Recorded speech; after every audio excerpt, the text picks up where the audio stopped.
So, just a warning, this video may be a slight tearjerker.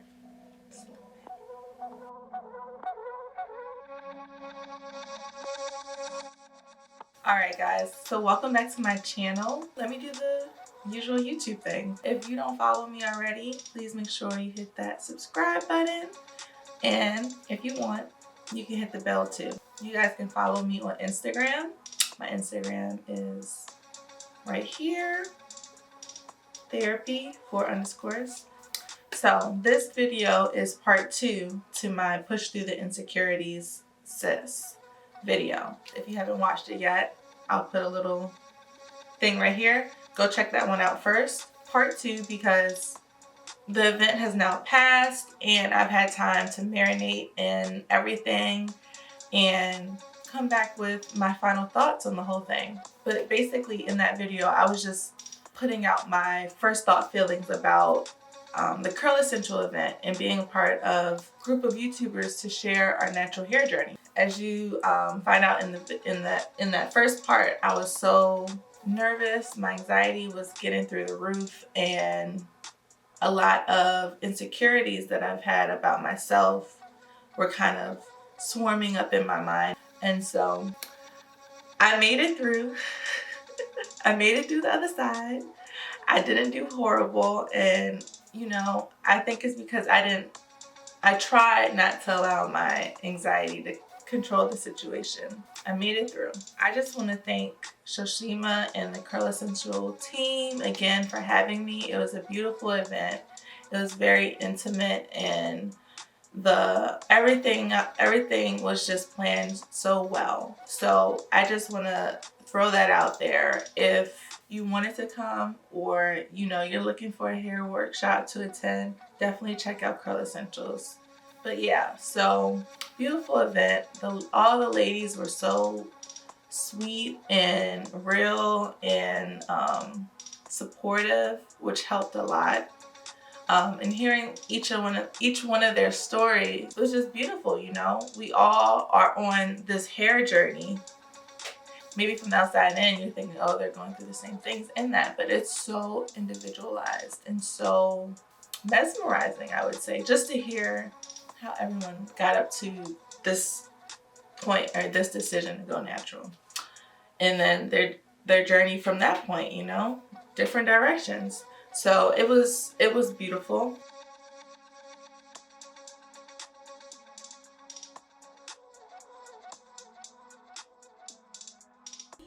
And she did not straighten my hair until I was about 9 years old. Was the first time my mom straightened my hair. And when she did, I never went back. I just was like, I want long blowing hair down my back, and I don't care about nothing else.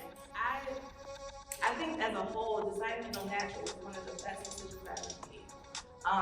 Especially in the moment that I did in college, I feel like learning to accept my natural hair kind of helped me learn to accept myself. Always been insecure, always been introverted, shy, and learning my hair made me talk about it.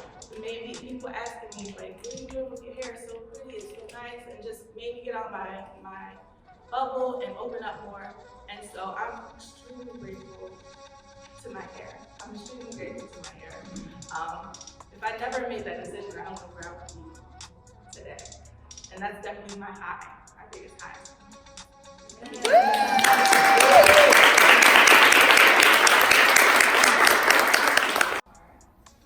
My question is, what do you guys think about the banding methods or stretching methods? Styling my hair. No matter what. So what's your feeling? I would say banding is good as long as it's not too stressful in your hair. And if you find that it is stressful, you want to be realistic and monitor your edges. And if it doesn't work out, then be willing to pivot to something that you don't try to keep running something into the ground. I've had an issue with stretching and stuff like that. Because the back, it shrinks up and then my top doesn't, so it looks like I have like a bob. And I'm like, I don't. Like this is long down here and I'm always trying to stretch it. But then when I do stretch it, sometimes it gets too frizzy because I might be doing too much. So stretching and banding, some people have a lot of success and some people don't. Like, I'm still trying to learn how to do. I knew before going into this event that I do not like talking in front of people. It scares me a lot. You notice how many times I said scared? That's how scary it can be. Just being able to get through it is a huge accomplishment for myself, and I'm definitely proud of myself for doing that. But I when I was saying in the push through part one, what I was saying in part one about putting yourself in those uncomfortable situations, doing something different than what you normally do or what you gravitate towards or what doesn't scare you. You have to put yourself in there to grow and to learn and to evolve.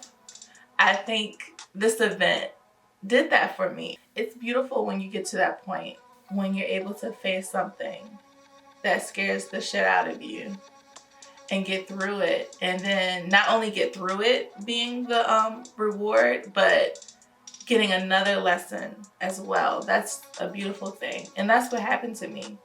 So like I was saying, I already knew I was introverted and shy, and speaking at the event or preparing what I was going to say and doing it, and the conclusion I made in that speech made me realize my shyness or my introvertedness stemmed a lot in low self-esteem, and kind of coming to terms with and realizing being natural is that thing that increased it. I'm not 100% there yet.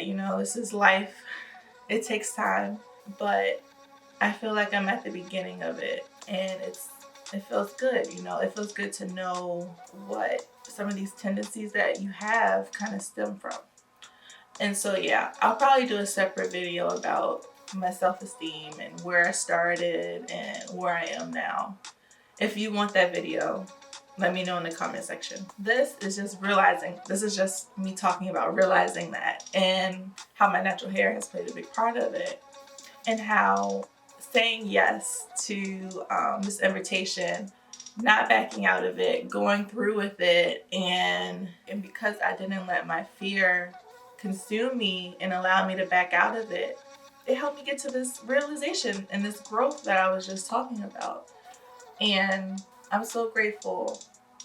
I'm so grateful for this experience. And that just leads me to say, if I held on to my story, aka if I had not done this event, I would have stopped my own growth out of fear, out of this misconception that I'm protecting myself. It's crazy how your fears, it's a human instinct.